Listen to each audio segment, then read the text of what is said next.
Okay, so today I am going to be making arroz con pollo with veggies. This is basically a chicken and rice dish that I like to add potatoes and corn, carrots, just whatever I have in the fridge. It's just another variation of chicken and rice. So here I have about 2.5 pounds of chicken. This was actually a whole chicken, a young chicken that was a little over 2.5 pounds.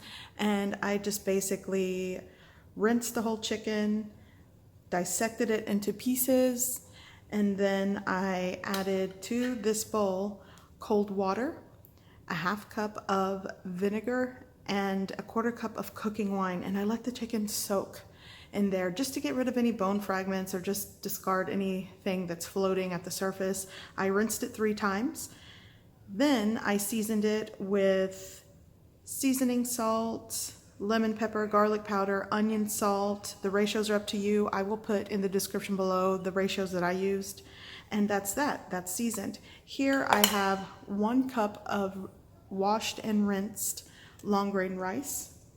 I also have 3 potatoes and 2 small carrots that I just cut into large chunks. Here I have rinsed sweet little mini corn sections. It's optional if you don't have it. This dish still works just with the chicken and the rice. I'm also going to be using some onion, garlic. I have a little bit of fresh cilantro and 2 bay leaves. I'm also, instead of using crushed tomato, which I typically do, I just have some fresh tomatoes that need to be used. It's just a variety. 1 Roma, 1 vine tomato, and the large tomato. It's really up to you. You could also use tomato sauce. Okay, so I'm preheating my large pot on a medium-high heat. I'm going to add around 3 tablespoons of cooking oil. Now I'm going to brown and cook my chicken.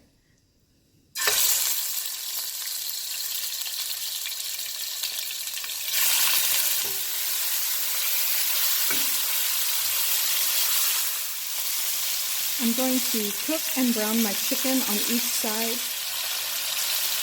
Okay, I'm going to cover with the lid, and I am going to lower the heat a bit and just let it continue cooking with the lid on for about another 10 minutes.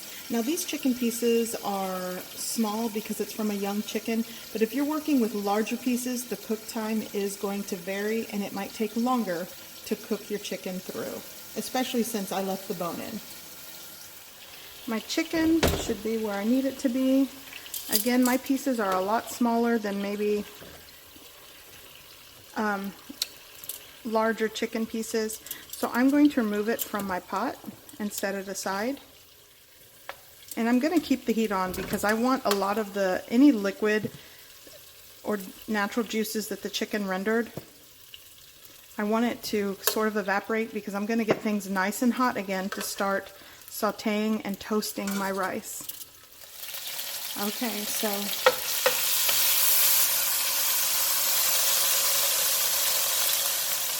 I'm going to add my chopped onion.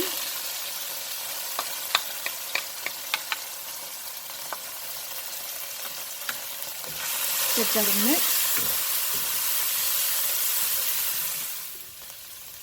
Now I'm going to add in my washed rice. This is 1 cup of long grain rice that I rinsed and washed in cold water.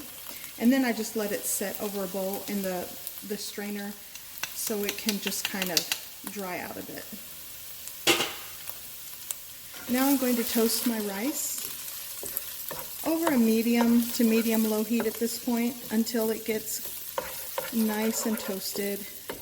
And you'll be able to see a little bit of golden brown color on it. And this does take about 5 to 10 minutes. Don't do this on high because then you'll burn your rice. Okay, so I managed to pick up fond from the pan. My rice is toasted. Now I'm going to add my pound of chopped potatoes and my 2 small carrots that I chopped. I'm going to saute. And I'm going to add a pinch of salt to kind of salt the potato and carrot. I like to season in layers, but you definitely want to season things to taste.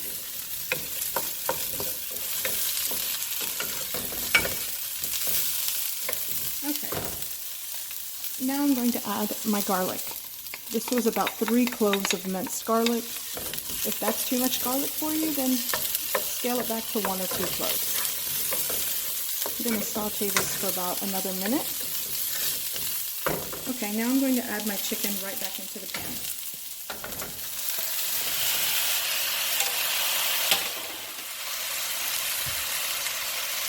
Here I have a puree of tomatoes, fresh tomatoes, extra water, and chicken bouillon cube powder with a pinch of salt.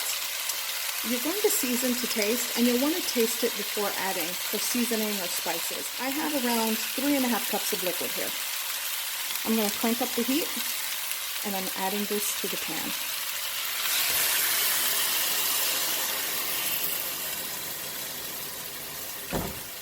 I'm going to add some cracked black pepper. I'm going to add my 2 bay leaves.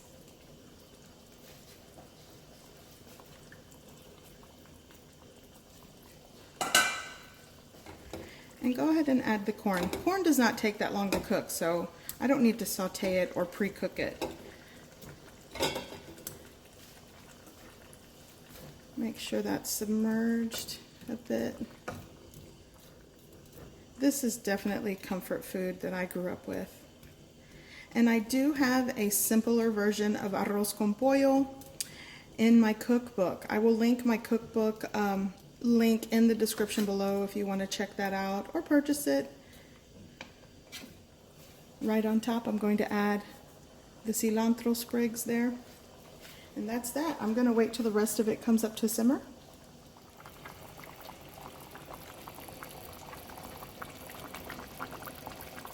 Okay, now it's up to a simmer, so I'm going to cover it with the lid. I'm going to lower the heat. And I'm going to let this cook for about 18 to 20 minutes. Okay, so it has cooked for about 18 minutes. I'm going to shut off the heat, and I'm not going to lift the lid. I'm going to let it sit here for about 7 to 10 minutes with the lid on. So my rice has been setting here covered off the heat for about 10 minutes.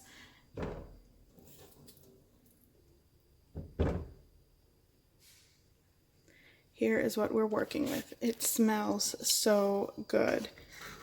And as you can see, this is soupy, which I love. But if you don't want that extra soupiness with this, then you'll want to add only maybe a cup to a cup and a half of water when you're pureeing the tomatoes. And it is kind of hard to guess when you are blending tomatoes how much water content those tomatoes have. So this is definitely something that, you know, if you're using just Roma tomatoes, then, you know, scale back on the water. But I love it just like this. This is how my grandmother would make it. So delicious. So I'm just going to discard the bay leaves, and yeah, lunch is ready. I hope you give this recipe a try. I hope you like it, and thanks for watching.